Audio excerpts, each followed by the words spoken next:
여러분 안녕하십니까. 신문을 보는 시간입니다. 아침의 매일경제 9월 4일 화요일 순서를 시작합니다. 주요 신문의 일면에는 어떤 기사들이 실렸는지 짚어보겠습니다.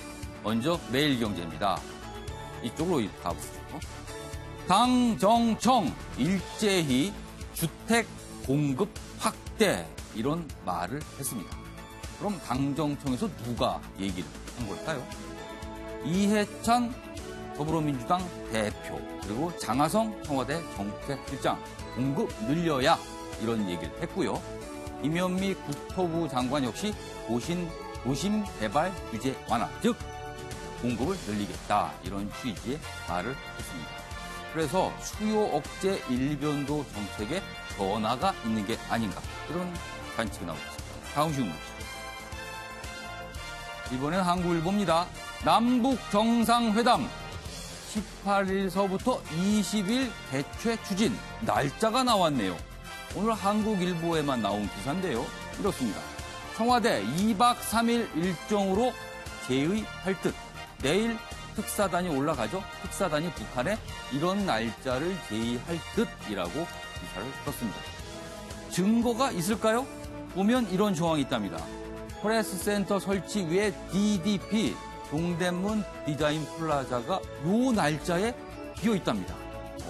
의미심장합니다. 그리고요, 북한 구구절과 유엔 총회 일정을 감안하면 이 날짜가 적합한 게 아니냐 이렇게 기사를 전하고 있습니다. 글쎄요, 맞을까요? 아니면 조금 앞서간 보도일까요? 지켜보겠습니다. 다음 신문 보시죠. 서울신문입니다. 특혜 논란 후폭풍에 병역 특례 손본다. 아시안게임이 끝났지만 그 후폭풍, 병역 특례 문제가 시끌시끌합니다.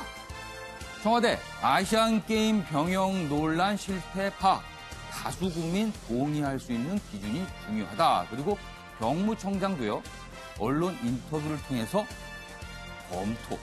재검토를 한번 해볼 수 있다. 이런 의사를 비쳤습니다. 다음 신문 보시죠. 경향신문입니다. 개고, 썩고, 물러지고, 농민의 마음 아닐까요? 농심이 무너져 내렸다. 냉해, 폭염, 폭우, 끝없는 재단, 곧 추석인데 수확량 반토막이다. 올 봄에는요, 이상 저온이 있었습니다. 그리고 이어서 폭염, 그리고 요즘은 폭우입니다. 농민들 정말 힘든데요. 문제는요, 이런 이상한 날씨, 이상 기후가 계속 반복될 수 있다는 게 더 걱정스럽습니다. 오늘 저와 함께 신문을 보실 네 분 소개해드리겠습니다. 이지수 전 더불어민주당 정책위 부의장 나오셨고요. 이재용 전 자유한국당 의원, 김철근 바른미래당 대변인, 한홍 평화당 민생 119 위원장 나오셨습니다. 안녕하세요. 네, 안녕하십니까. 직함들이 기르셔갖고 제가 지금 입에 숨이 찹니다. 아무튼 굉장히 중요한 직책을 맡고 계신 네 분 오늘 자리하셨습니다. 자, 먼저 정치권 기사부터 하나씩 보겠습니다. 한국일보입니다. 판문점 선언 비준 슈퍼 예산 심사 정기국회 첫날부터 충돌이다. 어제 100일간의 정기국회 일정이 시작이 됐습니다. 그런데 첫날부터 아름다운 모습은 없었다. 그다지 아름다운 모습은 나타나지 않았다. 이렇게 신문이 전하고 있네요. 그럼 어떤 모습이었을까? 국민이 비준 동의에 압도적 찬성이라고 문희상 국회의장이 개회사에서 강조하자 야당들은 무슨 소리냐, 판문점 선언 비준 강행 처리 명분 쌓으려고 그러는 거냐라면서 반발을 했다. 이런 내용 전하고 있고요. 그리고요, 정기국회 기간 동안 국회에서 처리할 일들이 참 많은데 그중 하나가 470조 원 규모의 정부 예산안 심사인데 만만치 않게 격돌할 것으로 보입니다. 그리고요, 지금 국회에서는요, 소득주도 성장 논쟁이 치열한데요. 정기국회가 격전지가 될 것이다. 여당인 민주당에서는 사수하겠다. 야당인 한국당에서는 무슨 소리야? 삭감이다. 소득주도 성장 관련 예산 삭감이다. 이렇게 겨루고 있다는 얘기를 전하고 있습니다. 글쎄요. 이재용 전 의원. 정기국회는 사실은 1년 한 해 중에서 국회에서 가장 큰 기간인, 가장 중요한 시기고요.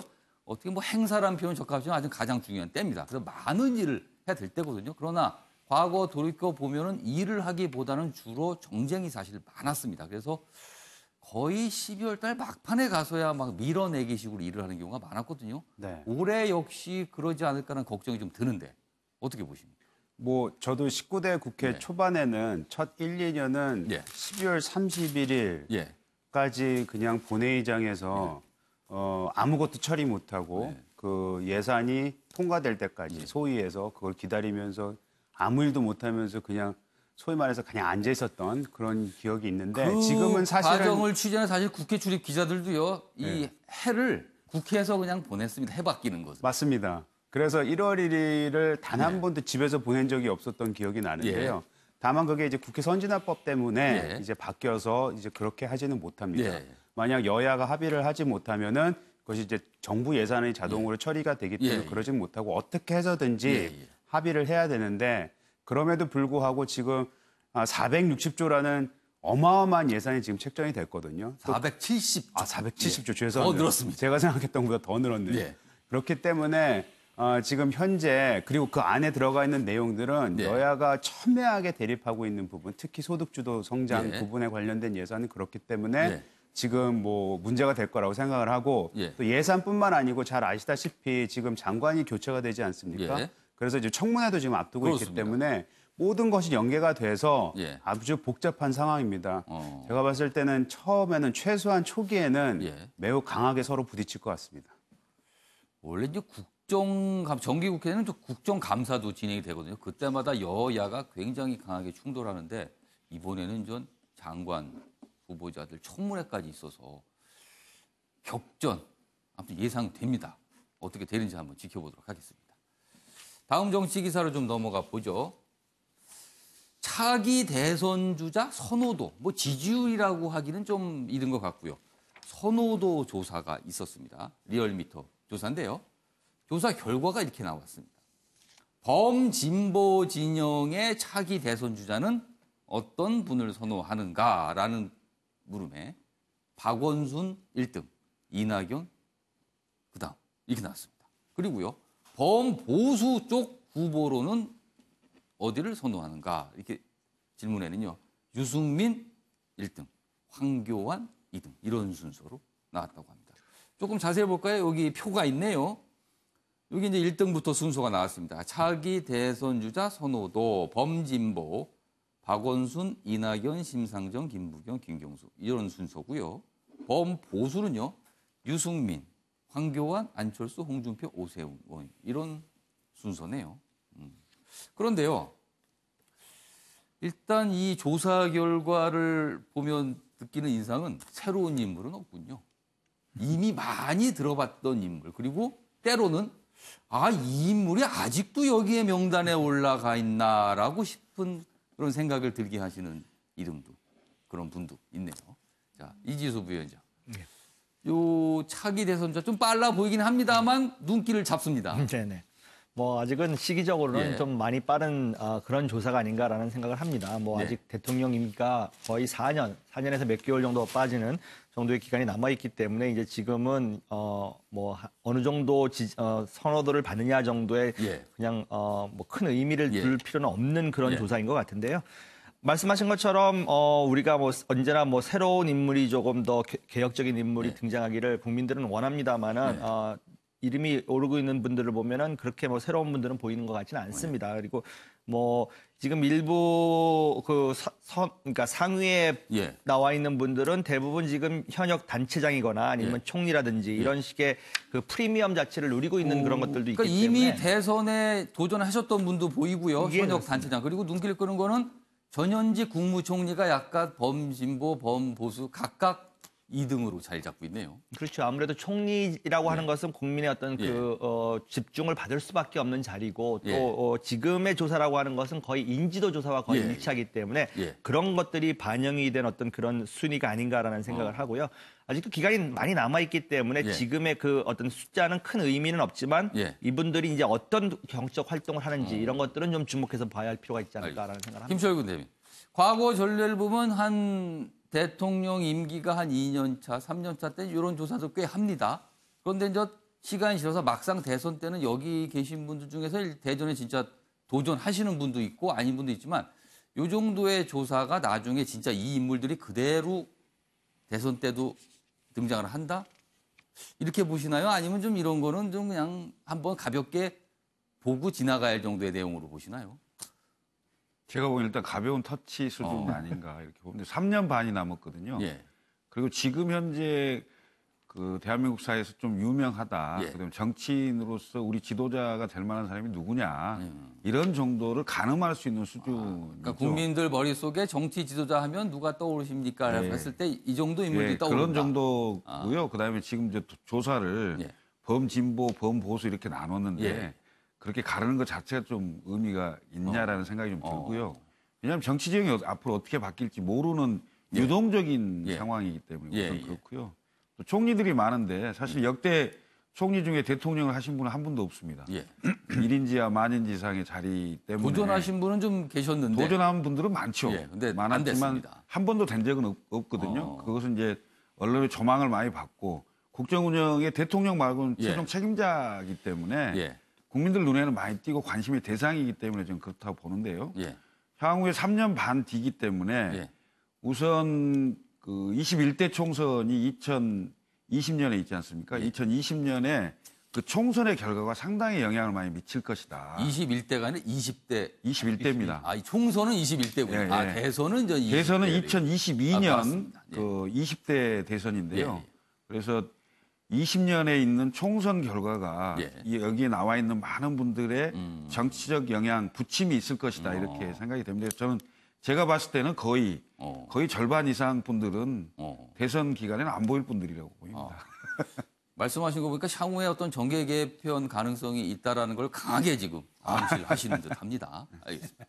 한웅 위원장께서도 뭐 말씀 있으신가요? 저도 뭐 3년 반 뒤에 이제 예. 대선이 있기 때문에 예. 아직까지는 아주 가벼운 터치로 이렇게 다뤄진 기사라고 보고요. 예. 그 조사라고 보는데 예. 뭐 올 연말을 앞두고 올 연말 전에 좀 빠르게 보면 대대적인 여든 야든 대대적인 정계 개편이 있다라고 이렇게 예상하는 그런 견해들이 많아서 예. 다음 대선의 주자들은 여기 있는 분들도 물론 참고가 되겠지만 그 정계 개편이 끝나고 나서 뭐 다시 논의가 되지 않겠는가, 조사가 되지 않겠는가 그러고 그리고 이제 여기 범진보, 범보수로 나눈 것도 약간은 좀 동의하기 어려운 측면이 있습니다만 자기적인 느낌이 있다 이 말씀이시네요. 범진보 쪽에서는 그래도 지난번에 한번 대선 후보로 나섰던 이재명 지금 현 경기지사가 약간은 좀 떨어져 있는 것이 좀 주목해서 봐야 될 점인 것 같고요. 그다음에 범보수 쪽으로 분류되어 있는 안철수 전 대표가 나름대로는 뭐 여러 번에 걸쳐서 이렇게 평가를 받았음에도 불구하고 3등을 유지하고 있는 것도 좀 눈여겨봐야 될 대목이긴 가벼운 터치고 조사이긴 하지만 그 두 가지 점 좀 눈여겨봐야 될 이 점이 분류에 아닌가. 따르면 안철수 전 대표가 범보수로 분류가 돼 있어요. 근데 지금 독일에 가 있는데 내가 왜 보수? 뭐 이런 반응을 혹시 속으로 보이지 않을까 싶기도 하네요. 근데 항상 뭐 극중, 뭐 중도 이런 걸 표방했었는데. 방향에 있어서는 보수 쪽으로 가고 있는 그런 추세인 것은 부정할 수 없는 것 같습니다. 알겠습니다. 근데 그게 아닌데 자꾸 보수라고 얘기를 하죠. 중도 개혁주의 노선이 분명한 거고요. 그다음에 지금 한웅 위원장께서는 보수 쪽으로 가고 있다 그러는데 지금 김철근 대변인께서 그렇지 않죠. 아니라고 지금 왜냐하면 또 얘기하시는 거예요. 합리적인 진보와 개혁적인 보수 세력이 함께 할 수 있는 이념을 넘어서는 대한민국의 경제 문제, 한반도의 평화 문제, 새로운 해법을 제시하는 그런 세력으로 힘을 모으려고 하는 것이지 그게 과거의 진보 쪽에 있는 사람들은 보수 쪽으로 가는 게 아니냐. 이렇게 인식할 수 있는데 결코 그렇지 않습니다. 만약에 이제 그게 성공을 한다라고 하면 상당한 파괴력을 지닐 수가 있기는 하겠죠. 그러나 성공할지 여부는 지금까지의 경험으로 비춰봐서는 그렇게 뭐 보증할 수 있는 부분은 아니다. 이렇게 좀 시간 조심스럽게 제한상 전망을 그 부분은 해봅니다. 방송이 끝난 뒤에 제가 별도의 토론 기회를 마련하도록 하겠습니다. 자, 다음 기사 보겠습니다. 유은혜 교육부 장관 후보자 얘기가 어제부터 조금씩 나오고 있네요. 피감 기관 갑질 논란. 한국당 청문회 의원 불패 깰 것이다. 이렇게 됐습니다. 어떤 내용인가 하면요. 피감 기관에 선거사무소를 차렸다는 의혹, 그리고 아들 인대 파열 병역 면제 논란. 청와대는요, 지명철의 국민청원 5만 명을 넘어섰습니다. 그리고 전문성이 부족하다는 지적이 계속 나오고 있는데 이거에 대해서 윤해 후보는요, 교사가 꿈이었다. 뭐 이런 해명을 내놨는데 이게 해명이 적합한 해명인지는 모르겠습니다만 아무튼 이런 해명을 내놨습니다. 그리고 가장 논란이 되고 있는 이 피감기관 갑질 논란 의혹인데요. 내용은 이겁니다. 곽상도 자유한국당 의원은 31일 유 후보자가 2016년 총선을 앞두고 연 11만 명이 찾는 한국체육산업개발 일산올림픽 스포츠센터에 선거 사무소를 차렸고 지금도 국회의원 사무소로 사용 중이라고 지적했다. 이 부분이 피감기관의 사무실을 차렸다. 이런 논란에 쌓여 있는 거군요. 이재용 의원님. 네. 청문회 때 쟁점이 좀 되겠어요, 이 부분? 그럼요. 저도 20대 국회에 이제 예. 출마를 했었는데요. 예. 그 출마를 하면서 어느 위치에 동네 어느 예. 곳에 사무소를 차리냐가 예. 뭐 굉장히 중요한 이슈입니다. 어떻게 해서든지 조금이라도 유권자한테 다가갈 수 있고 유권자한테서 좀 잘 보이는 곳에 사무실을 얻고 거기에 플랜카드를 거는 게 뭐 예. 선거 일부분이라고 하는데 예. 지금 이 윤해 그 후보를 지정자 보면은 당시에 피감기관이 소유하고 있는 그 체육 시설인가요? 네, 스포츠 센터에 예, 선거 사무소를 스포츠 센터입니다. 차렸다는 거거든요. 예. 이거는 누가 봐도 갑질 의혹이 충분히 있을 수 있는 내용이고 지금 윤해 지금 후보자가 예. 지금 자신이 사회부총리로 교육부 예. 장관으로 그 자격이 있다는 부분에 하나가 예. 6년 동안 지금 상임기관에 있었다는 거 아닙니까? 그렇죠. 교문위에를 그렇죠. 있었다는 거죠. 근데 교문위로. 그러면 있었다면 더더욱 지금 자신이 들어간 사무소가 예. 피감기관의 사무소라는 걸 알고 있었을 텐데 예. 그걸 알면서도 그것도 선거기관에 들어갔다? 이거는 누가 봐도 알고 그 직권 남용을 했다고 볼 수 있고 특히 이 부분에 있어서 예. 이것을 그 절차를 맡아서 담당했던 그 직원들은 6명인가 7명인가 그 좌천됐다는 거 아니에요? 이거 규정을 어겼기 때문에. 근데 그 사람들은 지금 규정을 어기면서까지 그 상임위에 있었던 국회의원 선거를 도왔게 예. 된 상황이 됐는데 예. 그 사람은 국회의원은 지금 사회부총리를 하겠다? 예. 글쎄요, 지금 사회 갑질 때문에 여러 가지 우리가 예. 문제를 많이 다루지 않았습니까? 특히 예. 민간 쪽에서. 예. 근데 국회에서의 갑질은 더더욱 나쁜 재질이 될 수도 있는데, 예. 물론 그 법적이란 재질은 예, 아니고도 할 수 있지만, 예. 이 부분을 안고 우리 사회부총리, 사회를 통합하고 우리 예, 사회를 예. 진짜 돌봐야 되는 사회부총리의 자격으로서 그게 가능할까요? 알겠습니다. 많은 분들이 지금 궁금해하는 것 같습니다. 이지수 전 부회장께서 지금 답변을 준비하고 예. 계십니다. 답변인가요? 해명인가요? 아니면 추가 설명입니까? 입장이 좀 다른 예. 부분을 좀 말씀드리고 싶은데요. 예. 이걸 계약을 했던 정확한 시점이 2016년 2월입니다. 예. 그럼 말씀은 2달 후에 있을 총선을 대비해서 선거 사무실로 계약을 한 것이고요. 예. 그 당시에 더불어민주당은 야당이었었습니다. 예. 그것을 염두에 두신다면 부당한 압력이 과연 그 당시에 통했을까? 제 개인적인 경험을 통해서도 말씀을 드린다면 저 역시 출마했었을 때 예. 더불어민주당 후보가 어느 지역에 가가지고 사무실을 구하기가 상당히 어려웠습니다. 그 당시 그래요? 현실이. 야당 시절에? 야당 시절이기 때문에 그러다 보니까 이것이 부당한 압력이 작용했다라고 결론을 짓기에는 조금 너무 앞선 그럼 어떤 뭡니까? 그런 부분이 찾다, 있고요. 찾다, 또 한 어디까지 가지는 찾았다? 예? 그러니까 다른 데 이렇게 사무실 구하기가 마땅치가 않기 때문에 그러니까 예를 들어서 그곳을 찾았다? 이것이 총선을 앞둔 두 예. 달 전의 상황인데 압력을 그 예. 위치가 좋다라고 저도 예. 이야기를 들었습니다. 그런데 이것이 뭐 부당한 압력을 가해가지고 구했다라고 하는 것은 아무런 증거가 없는 상태에서 예. 지나친 어떤 그런 문제가 될 수 있는 거고요. 예. 예, 말씀하세요. 예, 김철규 대변인께서 바로 마저 다 말씀하시고. 예, 다 말씀하셨습니다. 하셨어요? 야당이기 때문에 압력이 없다. 국회를 잘 몰라서 그것인지 모르겠는데 예. 여야를 떠나서 예. 국회 상임위원회 예. 그 위원이 예. 소속 기관에 대해서는 엄청나게 그 큰 영향력을 행사할 예. 수 있는 곳입니다. 왜냐하면 그 기관의 기관장에서부터 모든 그 질의를 할 예. 수 있고 자료 요구를 할 수 있기 때문에 그 예. 기관으로서는 예. 굉장히 어려운 분입니다. 예. 어려운 사람입니다. 그렇기 때문에 그 야당 의원이었고 2016년 2월 총선 전이었기 때문에 뭐 구체적인 구체적인 압력의 증거는 없습니다. 예. 없지만 예.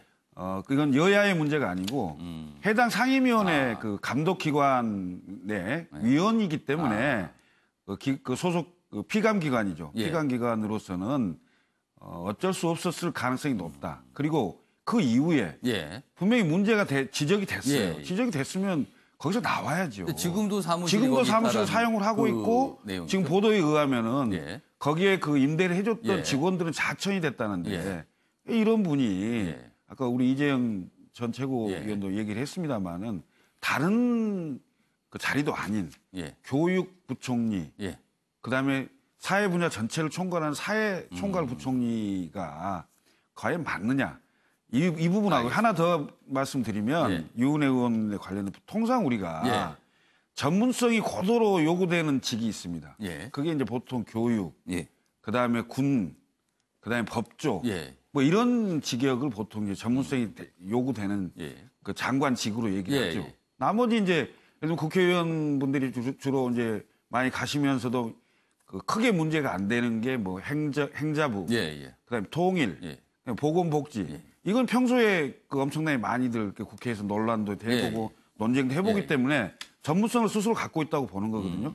근데 오죽하면 청와대 게시판에 지금 5만 명이 넘게 지금 장관 그 취소하라고 요청이 들어오겠습니까? 알겠습니다. 그러니까 전문성에도 좀 문제가 있다는 말씀을 하신 거죠. 알겠습니다. 그렇습니다. 이지수 전 부위원장께 설명할 기회를 다시 한번 드릴게요. 예, 뭐 5만 명 그 이제 취소하라는 그 청문 내용을 가지고 이것이 자격 여부를 따질 만한 내용은 아닙니다. 그 과거에도 그보다 훨씬 많은 숫자의 어떤 청원이 있었을 때 그것을 하나의 참고 사항으로 하는 거지. 그걸 가지고 뭐 정부적 판단을 하는 근거로 하기는 어렵고요. 이 청와대 국민청원 게시판에 있는 거는 참고 정도의 사항 정도를 좀 봐야 된다. 그렇습니다. 그다음에 반대를 하는 그 청원에는 두 가지 이유가 있습니다. 하나는 전문성이라는 것도 있지만 그것보다는 유은혜 의원이 의원으로 있었을 때 발의했던 법안 내용 자체에 조금 반대되는 의견을 가지고 있는 분들이 많았던 것들은 사실입니다. 그렇기 때문에 이것이 전문성이 결여되기 때문에 반대 청원이 많다라고 뭐 연결해가지고 결론 짓기는 좀 어려운 상황인 거고요. 전문성이라고 하는 부분에 대해서 말씀드리자면은 유은혜 의원이 교문위에서 6년 이상의 활동을 했었었고 그다음에 그러면은 전문성이 있다라고 하는 것이 꼭 현장 교육을 한 사람만이 전문성이 있냐라고 하는 것은 제가 보기에는 장관이라고 하는 자리는 이미 정무적 판단을 많이 해야 되는 자리이지 현장에 전문성이 있다라고 한다면은 보다 더 뭐 플러스가 될 수 있는 요인이 분명합니다만은 그렇다 하더라도 그것이 반드시 필수 불가결한 요소는 아닌 거고 지금 교육 장관이라고 하는 것은 오히려 정무적 판단을 좀 더 갖추고 있는 그러니까 뭐 그런 사람이 되어야 되는 게 아닌가라는 생각을 말씀드리고 싶습니다. 지금 잠깐 유은혜 후보자 얘기를 했는데 마치 청문회 여야 의원들을 보는 듯한 느낌이 살짝 들었어요. 이재영 전 의원님. 그 아까 한 부분에 있어서 잠깐은 제가 말씀을 드려야 될 것 같은데요. 그 야당이기 때문에 더더욱 힘들지 않았을 거냐. 요 부분은 약간 그 설명이 잘못된 것 같아요. 왜냐하면은 당시 그 2월 달 아닙니까? 선거 치르기 2-3개월 전이면은 그 여론조사가 한참 있을 때예요. 제가 기억하기로는 당시 유은혜 그 재선에 도전한 의원이었는데 여론조사가 꽤 높게 나왔어요. 그렇기 때문에 피감기관으로서 아니면 일반적으로 당선 가능성이 굉장히 높은 의원 중에 유력했다 이거죠? 유력한 사람 중에 하나였고 게다가 아까 우리 김정근 대변인께서도 말씀을 하셨지만 그 상임위에 있는 해당 상임위에 있는 의원은 여야 상관할 거 없이 굉장히 피감기관으로서는 또 부담이 되고 또 한 가지 그 부분 보충 설명 한 가지만 더 말씀을 드릴게요. 지금 유은혜 의원에 대한 지금 후보에 있어서 이 자격 논란이 내는 것 중에 하나는 한 발자국 우리가 뒤에 서서 보면 이게 문제예요. 뭐냐면 이 정부가 지금 개각을 지금 단행을 하고 있지 않습니까? 그런데 다 보면 현역 국회의원들이에요. 그럼 아까 전문성 얘기하셨고 말씀을 하셨지만 사실 보면은 그냥 전문성 있는 사람 찾지도 못했고 그럴 능력도 안 되고 그런데도 이거를 통과를 시켜야 되니까 어쩔 수 없이 통과가 그나마 쉬워 보이는 현역 국회의원 쓰겠다는 현역 불패. 현역 불패 요거를 가지고 이 카드를 갖고 나왔다는 게 얼마만큼 이 정부가 진짜 무능력한지를 보여주는 거라고 저는 생각합니다. 한홍 위원장 말씀하시죠. 그 여야 의원 여부를 떠나서 이거는 피감기관에 대한 상임위원으로서 명백하게 갑질이라는 것은 그 누구도 부정할 수 없을 것 같습니다. 이거에 대해서 그 당시에 야당 의원이었기 때문에 사무실 얻기가 어려웠다. 이건 오히려 이 갑질 자체보다 더한 그좀 표현이 좀 적절한지 모르겠지만 약간은 좀 치졸해 보이는 그런 해명이라고 볼 수 있을 것이고요. 더군다나 유은혜 장관 후보자가 교육부 장관 후보자 아닙니까? 교육부 총리인데 그 어떤 부처보다도 공공성, 청렴성 그리고 뭐 공정성, 도덕성이 더 요구되는 것인데 과연 이렇게 누구든지 갑질이라고 표현하는 이런 행위를 하고서도 교육 총리로서의 적합하게 업무 수행을 할 수 있을런지 그게 극히 의심스럽다라는 것입니다. 알겠습니다. 야당에서 세 분이 나오셨고 여당에서 한 분이 나왔습니다. 발언기 한번 더 드릴게요. 저한테 시간을 좀 더 주신다면. 아직 다 안 하셨어요? 아니, 공정성의 문제하고 관련해서도 크게 문제다. 전문성을 떠난 문제라는 것입니다. 개인적인 도덕적인 그런 부분이 요거 하나로도 굉장히 크게 문제가 될 수 있을 텐데 너무 안이하게 해명을 하고 안이하게 대처를 하는 것이 아닌가 그런 생각을 금할 수가 없다는 것입니다. 해명이 아니하다라는 지적을 지금 해주셨어요. 일단 갑질이 되기 위해서는 그 위치를 이용해 가지고 부당한 압력이 가해져야 된다라는 어떤 내용이 있어야 되거나 뭐 증언이 있다거나 이런 거야 되는데 그 당시의 상황을 가지고 갑질이다라고 하는 것은 제가 보기엔 지나친 비약일 수 있는 거고요. 또 한 가지 이번에 유은혜 의원의 이러한 문제들이 지금 불거지고 있는 내용들을 보면은 사실 이번에 지명된 5분들 중에 3분이 거의 내부 승진에 가까운 분들이고 한 번은 진선미 의원이 여성부 장관으로 가다 보니까 사실 저희 과거에도 청문회 이제 이렇게 입각을 하게 되고 이러면은 청문회를 해야 되는데 누군가는 낭만을 시켜야 된다는 것이 어떻게 보면 야당이나 이런 사람들의 어떤 사로잡혀 있는 이른바 타겟이 된 측면이 있고 거죠? 지금 이 정도의 논란이 뭐 물론 완전 무결한 흠결이 없다라고 말씀드리기는 뭐하지만 이 정도 논란을 가지고 자격 여부를 이야기한다는 것 자체는 너무나 알겠습니다. 작은 흠집을 가지고 확대하는 게 아닌가라는 말씀을 드리고 이 싶습니다. 정도로 저희가 하고요. 청문회 때 아마 자세한 어떤 의혹 제기 그리고 더 자세한 해명 있을 겁니다. 그때 한번 지켜보도록 하죠. 뭔가 설명이 필요해 보이긴 합니다. 지금 상황에서는.